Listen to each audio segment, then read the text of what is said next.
Realtorlar Assosiasiyası İctimai Birliyinin sədri Vəfadar Axundov isə bildirir ki, insanların çoxu təmirsiz ev almağa üstünlük verir. Çünki bu həm onlara qiymət baxımından daha sərfəlidir, həm də istədikləri kimi təmir etdirə bilirlər. Təmirsiz evi alan adam istər-istəməz orada minimum bir 20%, 25% özü təmir eləyəndə görürsünüz ki, qabağa düşür. Hal-hazırki vəziyyətdə 2400 manat, 2500 manata təklif etdiyimiz mənzillərin təmirli olan forması, görürsünüz, onlar gəlir çıxır 1000 manat, 1200 manat kvadratında baha. Bəs tikinti şirkətlərinə hansı daha çox sərf edir? Mənzilləri təmirli yoxsa təmirsiz halda satışa çıxarmaq?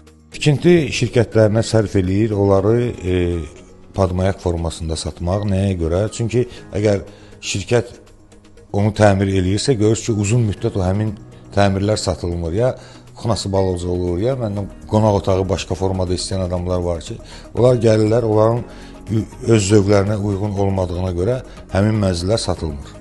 Vətəndaşın seçiminə təsir edən amillərdən biri də zaman məsələsidir. Belə ki, təcili evə ehtiyacı olan, tez köçüb yaşamaq istəyən insanlar evi təmirli almağa üstünlük verirlər. Əksinə, gələcəkdə daha rahat bir şəkildə öz zövqünə uyğun dizayn etmək istəyənlər isə təmirsiz mənzillərə maraq göstərir.